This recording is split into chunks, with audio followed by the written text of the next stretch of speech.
Most trucking companies don't stall because of bad people working there. They stall because the owner is making every decision. At 5 trucks, that worked just fine. At 15 to 25 trucks, it really starts to strain. And by 40 to 60 trucks, it just full on breaks. Your team isn't the bottleneck. You are, because every decision still runs through you if you're the owner and you're still working this way. A team member asks you a question and you give them a quick answer and everyone moves on with their day, but nothing gets captured, no rule gets created, and the same question comes back every day, every week. And so you stay in the middle of everything. Welcome to Driven for Success, the podcast where we help trucking company owners and executives run their business with better process, less chaos, and lower driver turnover. I'm your host, Mike Ritzema, founder of Superior Trucking Payroll Service, where our mission is simple: help trucking families. This podcast is one of the ways that we fulfill that mission. And today, we're building directly on episode 34. This is episode 37, so go back 3 episodes if you want to know what we're talking about. Not just how to create systems, but how to get your team to make better decisions without you. Isn't that really the goal? Isn't that what you had in mind when you started the company, that when you got to 30 trucks, people will be able to make these decisions without you? That's what we all want, and this will help you get there. You know, we solved the repeat questions. Now we're going to solve the decision bottleneck. Here's the thing I want you to remember. People don't make bad decisions. They lack context. If someone keeps coming back to you with the same question over and over again, or a very slight variation on the exact same question, it's not because they're incapable. It's because they didn't have enough to work with. They didn't have all the information. And when people don't have context, they hesitate, or worse, they guess what you meant. If you want your team to make better decisions, you have to give them 3 things. You have to give them rules, guardrails, and examples. So let's start with rules. Rules are non-negotiables. They are evergreen. They are 100% all of the time. They don't change.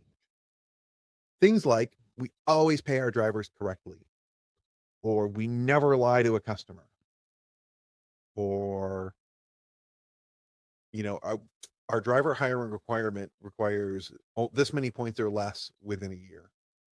Whatever your rules are, those things are absolute and they remove uncertainty. So your team doesn't have to guess on those things. They don't have to guess what matters. They already know. And if a decision breaks a rule, it's not a decision. It's a hard no. So these things should never have to come to you because the rules should be clear to everyone. We don't hire drivers with more than 2 points in the last year. Okay, well, this driver has 4 points. Can I hire them? No. Exactly how that should work. That decision never comes back up to you. The next part is guardrails. And this is where a lot of owners struggle. They either control everything or they let everything go. Micromanagement slows everything down, and that's true. And so the opposite of that is no management, which also slows everything down, oddly enough, because no structure just creates chaos and creates 10 different ways of doing the exact same thing, which that uncertainty just makes it so hard for anyone to know what to expect. There are times for drama. Usually it's a movie. We don't need drama at work, and having 10 different ways of doing the same thing is drama. Speed comes from clarity, not control. Your guardrails define the range your team can operate in. For example, you could say something like, you can resolve client issues up to $200 in the rate without an approval. Or you can give a driver an extra $50 on such and such a load with certain qualifications, once a week. Or like if you're booking a backhaul, this is what's important. It's important to get them home. The rate isn't as big a deal. We just need to get them home quickly so we can make money on the head haul again, or something like that. So it's not an exact everything, but it tells them what we're trying to accomplish. And now they can move without stopping to ask you if that backhaul's okay. You're giving them some range to work and you're letting them make decisions, but you're giving them guardrails so that they know which decisions are okay and which ones are not. Third is examples. This is a missing piece for a lot of trucking companies. Most owners explain what to do, but they don't explain the why. They don't explain how they think about it and how they got to that conclusion of what to do. When a situation comes up, don't just give the answer. Walk the person who asked through it. Tell them, here's why I made this decision. Here are the things I was thinking about when I made that decision, and here's the thing that mattered the most. And if you can convey that to the person asking those questions, and those questions are really never going to go away, but these, again, are a small number of the questions that you'll get in a day if you don't have rules and guidelines and things like that before it. But this is how your team starts to think like you, because they're going to hear exactly what your thought process was. And so then they can apply that the next time that decision comes up. And instead of saying, what should I do? They might say, okay, I have the situation. Here's what I think we should do. What do you think? And then after that, a few times it might be, here's what I think we should do. And this is what I did. Was it okay? And that all moves much faster. So let's make this real. What does it look like in real life? A team member brings you a question. Most owners just snap off an answer right away and move on and get back to what they were doing before the person asked them a question. But that doesn't fix anything long term. That question is guaranteed to come back again and again, and you'll answer it again and again, and the cycle will never end. If every answer doesn't become a system, the question is coming back. It will come back tomorrow and next week and next month. So instead, turn that moment into something reusable. Start with, what's the rule here? Is there a rule that applies with one of the 100% things? And if there's not, what are the guardrails? What are the parameters in which the person could have made the decision? And if we don't have guardrails for this thing, then go to, how would I think through this? Come up with how, give them the answer and tell them how you got there, and tell them what was important and what would have changed the answer the other way. If, because of this load had for this customer, it was different than for somebody else. What made it that answer?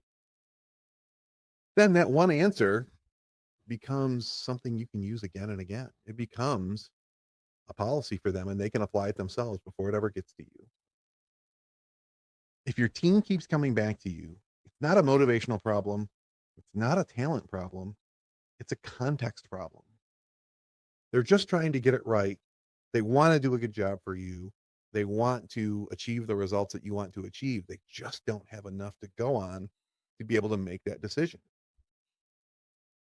Every time you answer without context, you train your team to come back to you. I know that's not what you may want to hear, but it's the truth. And if you look back at the conversations that you've had over the last week, questions from your employees, these are all the times you probably answered that same question without explaining it a bunch of times. So just explain what you're thinking, and maybe they can get farther along in the answer, and maybe ask them, do we have a rule about this? Do we have a guideline about this? How do you think I would make that decision? You can make them answer those same questions too, and just reconcile the thought process to yours, and see if then you'll be training them to make the decision and just checking with you. Here's where to start. Pick one decision that keeps coming back. Just one. Next time it happens, don't just answer it. Start with clarifying if there's a rule, and then define some guardrails for them. And then if we get that far, explain your thinking. Then, if that decision doesn't solve itself, you have a new policy you can write. Because usually the decision doesn't just solve it. When you give them the decision, it just solves the immediate problem. It doesn't make it go away forever. But a good answer solves one problem. Context solves the next 100. Think about that. You could solve it in a way where you won't have to answer it again. Think of all the time that frees up. It's sure one question is no big deal, but having that go away forever, that would be tremendous. When was the last time you solved a problem that you had never heard of before? Right? So with that in mind, if you solve the problem using context, explaining how you're thinking, you're going to get a lot less questions. Your goal is not just to answer questions. It's to build a team that can make decisions. That requires clear rules, defined guardrails, and consistent examples. If you're working through this and trying to get out of the middle of every decision, we've got resources that walk you through how to build systems your team can actually use. Go to truckingpayroll.com or truckingpayroll.com/podcast or truckingpayroll.com/blog, and you'll see a whole bunch of articles and podcast episodes that talk about all of these things. Because decisions improve when context improves. Your job isn't to make every decision. It's to build people who can. If you fix this, your team gets faster. And when your team gets faster, your business grows.